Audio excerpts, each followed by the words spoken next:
Hey everyone, welcome back to Real English Voices. I'm Tom. And I'm Ria. Today, we've got something really special for you. We do. But first, Ria, I have to tell you something exciting. Tomorrow, I'm going to meet my favorite author at a book signing. Oh, wow, that's amazing. Wait, did you catch what Tom just did there, listeners? I used the future tense. And you know what? By the end of this episode, you're going to be using the future tense like a native speaker too. That's right. Whether you're making predictions, talking about your plans, or promising something to a friend, the future tense is absolutely essential. And here's the thing. English actually has multiple ways to express the future, and we're going to explore all of them today. So grab your notebook, get comfortable, and let's dive into the wonderful world of future tenses. Trust me, this is going to be fun. All right, Tom, let's start with the basics. When we talk about the future in English, what's the first thing that comes to mind? Well, for most learners, it's will. It's the most straightforward way to talk about the future. You just take will and add the base form of the verb. Simple, right? Exactly. Let me give you some examples. I will call you later. She will arrive at 6 o'clock. They will finish the project next week. Notice how easy that is. Will plus the base verb. No conjugation needed. Whether you're talking about I, you, he, she, it, we, or they, it's always will plus the base form. Now, here's something really important for our listeners to understand. We use will for spontaneous decisions we make at the moment of speaking. Right. So imagine this scenario. You're sitting at home, the phone rings, you say, I'll get it. That's a spontaneous decision. You didn't plan to answer the phone before it rang. You decided right at that moment. Perfect example. Here's another one. You're at a restaurant with a friend. The waiter comes over and asks what you want. You look at the menu and say, I'll have the pasta, please. That's another spontaneous decision made right then and there. And we also use will for predictions based on what we think or believe about the future. Like, I think it will rain tomorrow, or the economy will improve next year. These are opinions or predictions without strong evidence. You're making a guess based on your thoughts or feelings. Now, let's talk about the negative form. Instead of will, we use will not, or the contraction won't. I won't forget your birthday. She won't be late. They won't mind if we arrive a few minutes early. And for questions, we simply invert the subject and will. So, will you come to the party? Will she accept the offer? Will they win the championship? Beautiful. Now, let's move on to another really important future structure, going to. This is huge, listeners, because native speakers use this all the time. Okay, so going to. When do we use this one, Ria? Great question. We use going to for plans and intentions, things we've already decided to do before the moment of speaking. This is the big difference from will. Right. So if I say, I'm going to visit my parents next weekend, I've already made that plan. It's not a spontaneous decision. I thought about it, I decided, and now I'm telling you about it. Exactly. More examples. She's going to start a new job in September. We're going to redecorate the living room. They're going to move to Canada next year. All of these are pre-planned decisions. Now, here's the structure. Subject plus the verb to be in the present tense, then going to, and then the base form of the main verb. So, I am going to study. You are going to travel. He is going to call. We are going to meet. See the pattern? And of course, in spoken English, we contract these all the time. I'm going to becomes I'm gonna in very casual speech, though you shouldn't write it that way.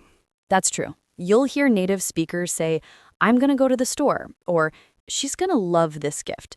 It's perfectly natural in conversation, but remember to use the full form in formal writing.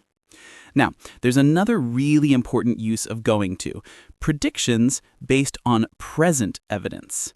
This is different from will predictions. Absolutely. If you look at the sky and see dark clouds, you might say, it's going to rain. You have evidence, the clouds. You're not just guessing or stating an opinion. Here's another example. Imagine someone is carrying a huge stack of books and they're wobbling. You might say, watch out, you're going to drop those. You can see it's about to happen based on what you observe right now. Or, if your friend hasn't studied at all for an exam, you might say, you're going to fail if you don't start studying. Again, based on present evidence. The negative form is am not going to, isn't going to, or aren't going to. Like, I'm not going to tell anyone your secret. He isn't going to apply for that position. They aren't going to buy a new car this year.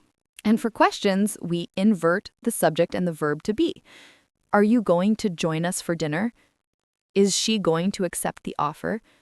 Are they going to renovate their house? Now, listeners, here's a really common question we get. What's the difference between will and going to? Can they be used interchangeably? This is such an important question, Tom. And honestly, the answer is sometimes yes, sometimes no. It depends on the context. Right. So let's look at some examples where they're interchangeable. If you're making a prediction and there's no specific evidence, you can use either one. I think Brazil will win the World Cup, or I think Brazil is going to win the World Cup. Both work. But here's where they're different. Spontaneous decisions only will. The phone's ringing. I'll get it. You can't say, I'm going to get it in this context because it's not planned. And for pre-made plans, only going to. I'm going to visit Tokyo next summer. This is something you've already planned. Saying, I will visit Tokyo next summer sounds a bit odd, like you're making a promise or prediction rather than talking about an existing plan. And for predictions with evidence, definitely going to. Look at those clouds. It's going to rain. Not it will rain in this case. However, if you're making a prediction without clear evidence, will is more natural. I think humans will colonize Mars one day. Exactly. Now, let's move on to another future form that English learners often find tricky, the present continuous for future arrangements. Okay, so this one surprises a lot of learners. We can actually use the present continuous tense to talk about the future. That's right, but there's a specific context. We use the present continuous for fixed arrangements or appointments, things that are scheduled and confirmed. The structure is the same as the present continuous, you already know, subject plus to be in the present plus the verb with ing. But here's the key. We usually include a future time expression to make it clear we're talking about the future, not right now. For example, I'm meeting Sarah tomorrow. We're flying to Paris next Friday. The dentist is seeing me at 3 o'clock. These are all definite arrangements. There's a specific time, a specific place, and it's all confirmed. You've probably put it in your calendar. Here's the difference between this and going to. Going to is for intentions and plans, but they might not be fully arranged yet. The present continuous is for things that are definitely scheduled. So, I'm going to look for a new apartment means you intend to do it, but you haven't set up specific viewings yet. But I'm viewing an apartment tomorrow at 10 means you have a confirmed appointment. Perfect distinction. Another example, we're going to have a party versus we're having a party on Saturday at 8. The second one is more definite and scheduled. We often use this structure for social arrangements. I'm having lunch with my boss tomorrow. She's starting her new job on Monday. They're getting married in June. And you'll hear this constantly in everyday conversation. What are you doing tonight? I'm watching a movie with friends. It's so natural. Now, let's talk about another future structure that's incredibly useful, the present simple for scheduled events. The present simple for the future? Tom, explain this one. Okay, so we use the present simple tense to talk about events that are part of a fixed timetable or schedule, especially public transportation, events, and regular schedules. Right. Think about things like trains, buses, flights, movie times, class schedules, store hours. For example, the train leaves at 9:30. The movie starts at 7. The store opens at 10 o'clock tomorrow. These events are fixed and controlled by external schedules, not by personal plans. You're not organizing them yourself, you're just stating when they happen. More examples. My class begins at 8:15. The conference ends on Friday. The flight departs at midnight. And this is very common with time clauses. When we have clauses that start with when, before, after, as soon as, until, unless, we use the present simple even though we're talking about the future. This is so important. Listen to this. I'll call you when I arrive, not when I will arrive. We'll start as soon as everyone gets here, not as soon as everyone will get here. She'll be happy after she hears the news. They won't leave until the movie finishes. See, present simple in the time clause, even though we're discussing future events. This trips up so many learners. They want to say, when I will arrive, but that's incorrect. In these time clauses, always use the present simple. Exactly. Now, let's explore some more advanced future structures. Are you ready for a future continuous and future perfect? Ooh, now we're getting into the really interesting stuff. Let's start with the future continuous. Tom, what's the structure? The future continuous is formed with will be plus the verb with ing. So will be doing, will be working, will be sleeping, and so on. And we use this when we want to talk about an action that will be in progress at a specific time in the future. It emphasizes the duration or the ongoing nature of the action. Right. For example, this time tomorrow, I'll be flying to New York. At that specific moment tomorrow, the action of flying will be in progress. At 8 o'clock tonight, we'll be having dinner at that new restaurant. Next Monday at 10, she'll be taking her driving test. See how we're pinpointing a moment in the future and saying what will be happening at that exact moment? We also use the future continuous for things that will happen in the normal course of events, things that are part of our regular routine or schedule. Yes, like I'll be seeing John tomorrow suggests that seeing John is part of your normal schedule. Maybe you work together. It's different from I'm going to see John tomorrow, which sounds more intentional and planned. Another example, will you be using the car tomorrow? This is the polite way to ask, suggesting that using the car might be part of their normal routine. It's softer than, are you going to use the car tomorrow? That's a great point about politeness. The future continuous can sound more tentative and polite. Will you be needing anything else is gentler than will you need anything else. Now, let's talk about the future perfect. This is where things get really sophisticated. The future perfect is formed with will have plus the past participle. So will have finished, will have completed, will have eaten, and so on. We use this tense to talk about an action that will be completed before a specific time in the future. It emphasizes that something will be finished by a certain point. For example, by next Friday, I will have finished this project. This means that at some point before next Friday arrives, the project will be complete. By the time you get home, I will have cooked dinner. She will have graduated by June. They will have lived here for 10 years next month. See how we're looking back from a point in the future? We're standing in the future and looking at something that will be completed by then. This tense is perfect for talking about achievements, milestones, or deadlines. By the age of 30, I will have visited 50 countries. By the end of the year, the company will have opened 5 new stores. And there's also the future perfect continuous. This combines elements of both. Right. It's formed with will have been plus the verb with ing. So will have been working, will have been studying, will have been living. We use this to talk about an action that will continue up to a point in the future, emphasizing the duration. For example, by December, I will have been working here for 5 years. Next week, they will have been dating for 6 months. By the time we arrive, she will have been waiting for 2 hours. This tense emphasizes both the duration and the fact that the action will still be relevant at that future point. It's quite sophisticated. Now, let's talk about some other ways to express the future that native speakers use all the time. Okay, so beyond the standard future tenses, there are several other structures that express future meaning. Let's start with be about to. Be about to is used for something that will happen very soon, in the immediate future. The structure is subject plus to be plus about to plus the base verb. For example, the movie is about to start. I'm about to leave. She's about to make an announcement.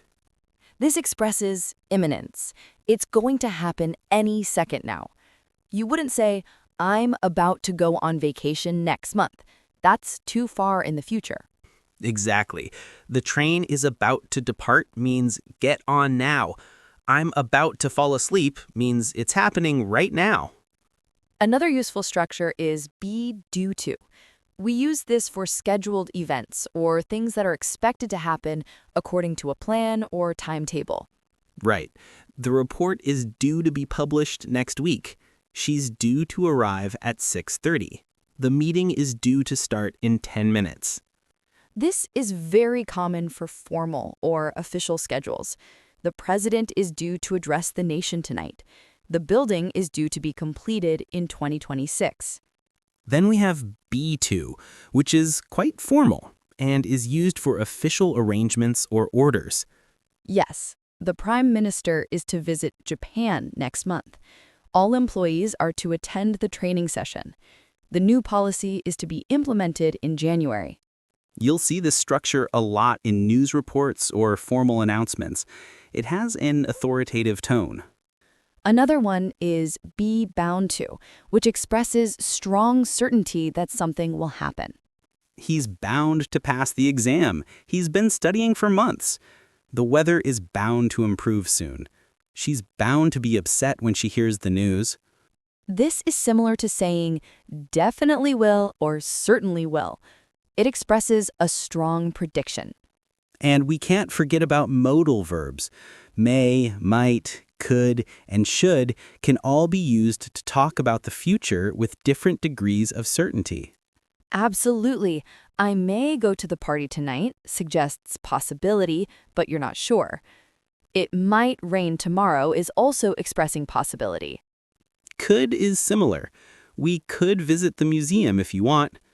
And should expresses expectation. They should be here by now. These modals add nuance to our future statements. They're not as definite as will or going to. Now, let's talk about something really practical, future time expressions. These words and phrases help us specify when something will happen. Time expressions are so important, Ria. They give context to our future statements. Let's go through the most common ones. Starting with the immediate future, soon, shortly, in a minute, in a moment, in a second, any minute now, any day now. I'll call you in a minute. The doctor will see you shortly. The results will be ready any day now. For the near future, we have later, later today, later this week, this afternoon, this evening, tonight. I'll finish this later. We're meeting for coffee this afternoon. Are you free tonight? Then we have time expressions with tomorrow. Tomorrow, tomorrow morning, tomorrow afternoon, tomorrow evening, tomorrow night, the day after tomorrow. I'm going to the dentist tomorrow morning. The package will arrive the day after tomorrow. For future weeks and months, we have next week, next Monday, next month, next year, next summer. She's starting her new job next Monday. We're going on vacation next summer. We also have in 2 days, in 3 weeks, in a month, in 6 months, in a year. These specify exactly how far in the future. The project will be finished in 2 weeks. I'll have saved enough money in 6 months. And for more distant future, we have someday, one day, in the future, eventually, sooner or later. Someday I'll write a book. One day we'll look back and laugh at this. Eventually, you'll understand. These expressions don't specify exactly when, but they express that something will happen at some point in the future. Now, let's look at some common mistakes that English learners make with the future tense. Okay, this is really helpful, Ria. Let's help our listeners avoid these common errors. Mistake number 1, using will in time clauses. Remember we talked about this earlier? Students often say, I'll call you when I will arrive, but it should be when I arrive. Right. After when, after, before, as soon as, until, unless, we use the present simple, not will. I'll start dinner after you will get home is wrong. It should be after you get home. Mistake number 2, confusing will and going to. Using will for plans that are already decided. For example, I will visit my grandmother next weekend when you've already planned it. It should be, I'm going to visit my grandmother next weekend. And the opposite, using going to for spontaneous decisions. The phone's ringing. I'm going to get it. Sounds unnatural. It should be, I'll get it. Mistake number 3, forgetting to use time expressions when using the present continuous for future. Saying, I'm meeting Sarah without specifying when can be confusing. Is it happening right now or in the future? Better to say, I'm meeting Sarah tomorrow, or I'm meeting Sarah at 6 o'clock. The time expression makes it clear you're talking about the future. Mistake number 4, using the future tense with hope, think, believe, expect, assume, imagine, or suppose. Students say, I hope it will rain, but we usually say, I hope it rains with the present simple. Right. I think she arrives tomorrow, not I think she will arrive tomorrow.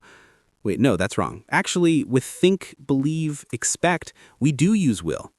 Yes, I think it will rain, I believe they will win, I expect she will call soon, but with hope, we don't. I hope it rains, not I hope it will rain. Good clarification. This is a tricky area. With hope, we use the present simple. I hope you enjoy the party. I hope they arrive safely. Mistake number 6, forgetting to use contractions in spoken English. Native speakers almost always contract will to L, and going to often sounds like gonna in casual speech. Yes, instead of saying, I will see you tomorrow in conversation, native speakers say, I'll see you tomorrow. It sounds much more natural. And instead of the full I am going to go, in casual speech it becomes I'm gonna go. Though, remember, this is for speaking, not formal writing. Mistake number 6, overusing will with I and we for offers and suggestions. In British English especially, shall is often used instead. Right. Shall I help you with that? Shall we go for a walk? This is more natural than will I help you or will we go for a walk? Shall with I and we is used for offers, suggestions, and asking for advice or permission. What shall I wear? Where shall we meet? Now, let's do some practice exercises so our listeners can really cement this knowledge. Okay, listeners, get your notebooks ready. We're going to give you some sentences, and you need to choose the correct future form. We'll pause for a few seconds, then give you the answer. Here's the first one. The train blank at 9:15 tomorrow morning. Should it be leaves, is leaving, will leave, or is going to leave? Think about it. This is a scheduled event on a timetable. The answer is leaves using the present simple. The train leaves at 9:15 tomorrow morning. Great. Next one. Look at those dark clouds. It blank. What should we use? This is a prediction based on present evidence. The answer is going to rain. Look at those dark clouds. It's going to rain. Perfect. Here's another. I blank you when I blank home. 2 blanks to fill. Remember the rule about time clauses. The answer is will call and get. I will call you when I get home, not when I will get home. Excellent. Next, this time tomorrow, I blank on a beach in Hawaii. What's the answer? We need to show an action in progress at a specific time in the future. The answer is will be lying or will be relaxing. we use the future continuous. This time tomorrow, I will be lying on a beach in Hawaii. Here's a good one. A, the phone's ringing. B, I blank it. What should B say? This is a spontaneous decision made at the moment. The answer is will get or I'll get it. I'll get it. Another one. We blank dinner with the Johnsons tomorrow night. We arranged it last week. What fits here? This is a fixed arrangement that's already been scheduled. The answer is are having, present continuous for future arrangements. We are having dinner with the Johnsons tomorrow night. Great. Here's one more. By the end of this year, I blank English for 10 years. What tense do we need? We're looking back from a point in the future at a completed duration. The answer is will have been studying, future perfect continuous. By the end of this year, I will have been studying English for 10 years. Excellent practice. Now let's talk about how native speakers really use these different future forms in everyday conversation. So, Tom, let's create a realistic dialogue that shows all these different future forms in action. I'll be planning a trip, and you can ask me about it. Sounds good. Okay, Ria, I heard you're taking a vacation soon. When are you leaving? I'm flying out next Friday morning. The flight leaves at 7 a.m., so I'm going to have to wake up really early. Oh, wow. Where are you going to stay? We've booked a hotel in the city center. We're staying there for the first 3 nights, then we're moving to a beach resort for the rest of the week. That sounds amazing. What will you do there? Well, I'm going to visit all the main tourist attractions. I'm meeting up with an old friend on the second day. We arranged it weeks ago. And I think we'll probably spend most of our time just relaxing on the beach. By the time you get back, you'll have been away for 10 days, right? Exactly. I'll have visited 6 different cities by the end of the trip. I'm really excited. Will you be taking lots of photos? Oh, definitely. I'll send you some when I arrive. And I promise I'll bring you back a souvenir. Perfect. Did you hear all those different future forms, listeners? Let's break it down. I'm flying out next Friday, present continuous for a fixed arrangement. The flight leaves at 7 a.m., present simple for a scheduled event. I'm going to have to wake up early, going to, for something already decided. We're staying there, present continuous for arranged plans. What will you do there? Will, for asking about plans. I'm going to visit, going to for intentions. I'm meeting up with an old friend, present continuous for a definite arrangement. Will probably spend, will, for a prediction. You'll have been away for 10 days, future perfect continuous. I'll have visited 6 cities, future perfect. Will you be taking lots of photos? Future continuous. I'll send you some. Will for a promise. I promise I'll bring you back a souvenir. Will for a promise again. See how naturally we mixed all these different forms? That's how native speakers actually talk. Now let's discuss some advanced nuances and subtle differences that can really elevate your English. Okay, so we've covered the basics and the main uses. Now let's get into some sophisticated points that will make you sound really fluent. First, let's talk about politeness and formality. Different future forms can sound more or less polite depending on the context. Right. For example, will can sound quite direct or even commanding in some situations. You will finish this by tomorrow sounds like an order. But will you finish this by tomorrow as a question is neutral. However, if you want to be more polite, you might use, would you be able to finish this by tomorrow? Or using the future continuous can sound more polite. Will you be using the car tomorrow sounds gentler than will you use the car tomorrow because it suggests the action might already be part of their plans. Exactly. The future continuous can also be used to be more tactful. I'll be seeing John tomorrow sounds more casual than I'm going to see John tomorrow, which might sound more purposeful. Another subtle point is certainty.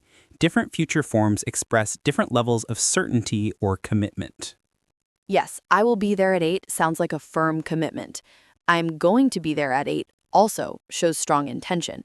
But I should be there at 8 or I'll probably be there at 8 shows less certainty. And modals add even more nuance. I might be there at 8 shows possibility but no commitment. I may be there at 8 is similar. I could be there at 8 suggests it's one option among several. Then there's the use of be-to for destiny or fate. He was to become the greatest scientist of his generation. They were never to see each other again. This is a formal literary use suggesting that something was destined or fated to happen. You'll see this in storytelling and formal writing. Let's also talk about hypothetical futures, futures that depend on conditions. This often involves mixed conditionals and other complex structures. Right, like if I won the lottery, I would travel the world. This is talking about a future possibility, but it's hypothetical and unlikely. Or, I'll go to the party if I finish my work in time. The future depends on a condition being met. Unless you hurry, we'll be late. Unless introduces a negative condition. It means if not. And we have structures like, in case I'm late, start without me. In case talks about preparing for a possible future situation. Another sophisticated use is the future in reported speech. When we report what someone said about the future, the tenses often shift. Right. If someone says, I will call you tomorrow, and you report this, you might say, she said she would call me the next day. Will becomes would in reported speech when the reporting verb is in the past. Similarly, I'm going to travel becomes he said he was going to travel. This is getting quite advanced. Let's talk about some common collocations and phrases that use future forms. Collocations are words that naturally go together. Learning these will make your English sound much more natural. Let's start with will collocations. We often use will with adverbs like probably, definitely, certainly, likely, undoubtedly,